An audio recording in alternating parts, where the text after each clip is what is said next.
Hi friends, welcomes to Wafiq kitchen. நான் உங்கள் பானு.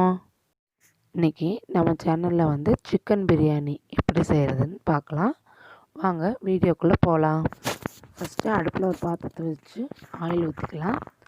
அதுக்கப்புறம் அதில் 4 பிரிஞ்சி இலை, 3 அன்னாச்சி முக்கு, 2 பட்டை, 2 கிராம்பு, 1 ஏலக்காய் சேர்த்து நல்லா வதக்கிக்கலாம்.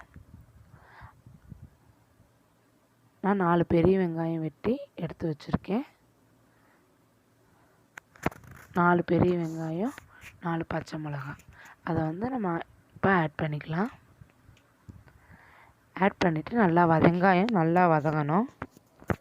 வெங்காயம் கொஞ்சம் பொன்னிறமாக வரும் வரை வதக்கலாம்.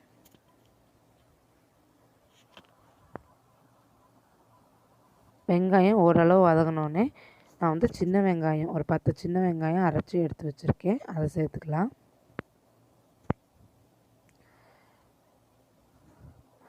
அதுக்கப்புறம் ஒரு 5 ஸ்பூன் இஞ்சி பூண்டு விழுது, அதையும் சேர்த்துக்கலாம். எல்லாத்தையும் சேர்த்துட்டு வந்து நல்லா வதக்கிக்கலாம். இஞ்சி பூண்டு பச்சை வாசனை போகும் வரை நம்ம நல்லா வதக்கணும்.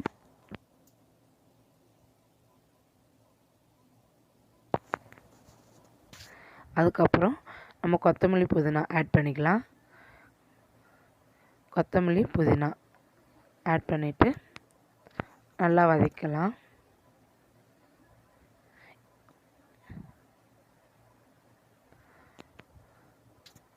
அது நல்லா வதங்கினதுக்கப்புறம்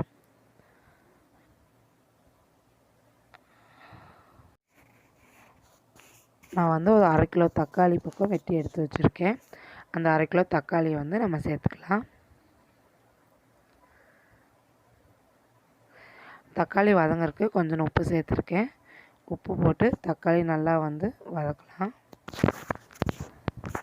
தக்காளி நல்லா வதங்கட்டும், மூடி வச்சிடலாம். தக்காளி வந்து நல்லா சுருள வதங்கிடுச்சு. இப்போ அதுக்கப்புறம் நம்ம கழுவி வச்சுருக்கிற சிக்கனை வந்து அதுக்குள்ளே போட்டுருவோம்.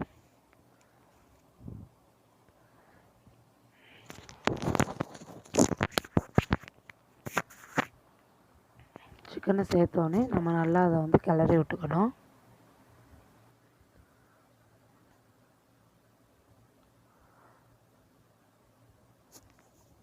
சிக்கனில் எல்லாமே மேக்னெட் ஆகிற அளவு நம்ம நல்லா வந்து கிளறி விட்டுக்கணும்.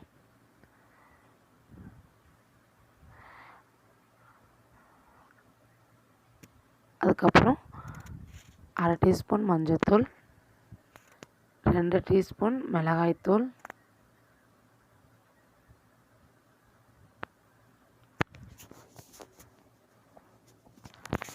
4 ஸ்பூன் மல்லித்தூள் சேர்த்துருக்கேன்.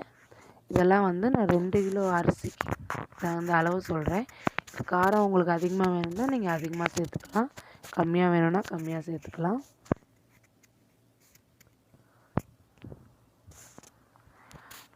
அதுக்கப்புறம் 1/2 ஸ்பூன் கரம் மசாலா சேர்த்துக்கிறேன்.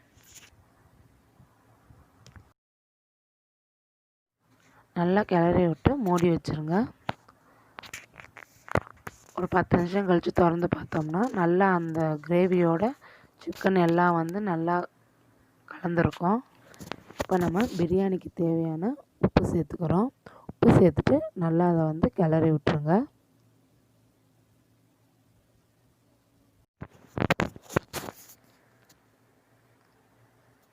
நல்லா அந்த கிரேவி சிக்கனோட நல்லா வந்து மேக்னெட் ஆகட்டும், அந்தளவு நல்லா வந்து கிளறி விட்டுருங்க. ஒரு 10 நிமிஷம் நல்லா வேகட்டும்.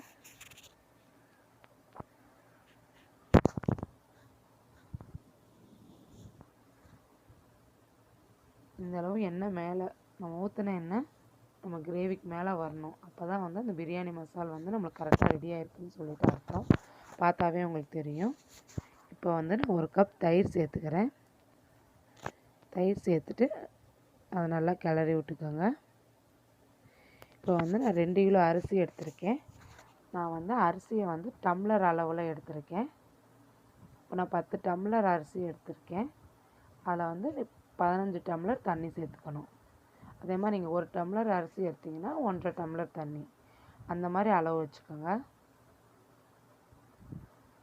அப்போ தான் உங்களுக்கு பிரியாணி தண்ணி வைக்கும்போது கரெக்டான அளவில் வரும், குலையாமல் நம்மளுக்கு பிரியாணி சூப்பராக கிடைக்கும். இப்போ வந்து நம்ம தண்ணி சேர்த்துக்கலாம். இப்போ வந்து நான் தண்ணி சேர்த்துட்டேன். இதில் வந்து ஒரு எலுமிச்சம்பழம் சாறு சேர்க்குறேன்.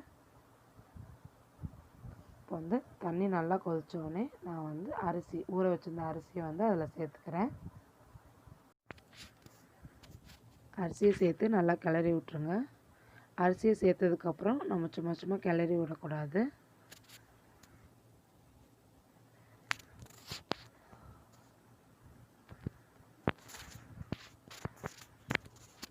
போட்டு நான் மூடி வச்சுருங்க, அரிசி வேகட்டும்.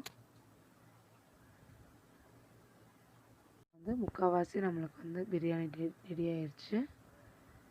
இந்த 3/4 பதத்துக்கு வெந்தோடனே நம்ம வந்து தம் போட்டுருவோம்.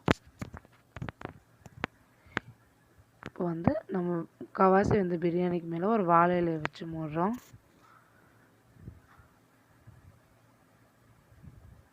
அதுக்கு மேலே நம்ம அலுமினியம் ஷீட் வச்சு நம்ம தம் போட்டுருவோம். இந்த டயத்தில் நீங்கள் அடுப்பை ஃபுல்லாக ஸ்லோ பண்ணிவிட்டு நான் ஒரு தோசைக்கல் வச்சு அதுக்கு மேலே இந்த பாத்திரத்தை வச்சுருங்க. பாத்திரத்தை வச்சு தம் போட்டுருங்க. போட்டிங் ஒரு 10 நிமிஷம் கழித்து நம்ம திறந்து பார்த்தோம்னா நமக்கு சுவையான பிரியாணி ரெடி ஆயிடுச்சு. உண்மையிலே ரொம்ப டேஸ்ட்டாக இருக்கும்.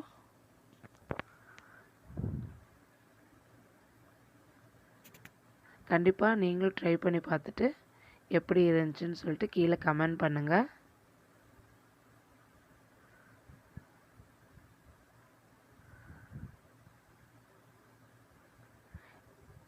இந்த வீடியோ உங்களுக்கு பிடிச்சிருந்தா லைக் பண்ணுங்கள், ஷேர் பண்ணுங்கள், மறக்காமல் எங்கள் சேனலை சப்ஸ்கிரைப் பண்ணுங்கள், மறக்காமல் பெல் பட்டனை கிளிக் பண்ணுங்கள்.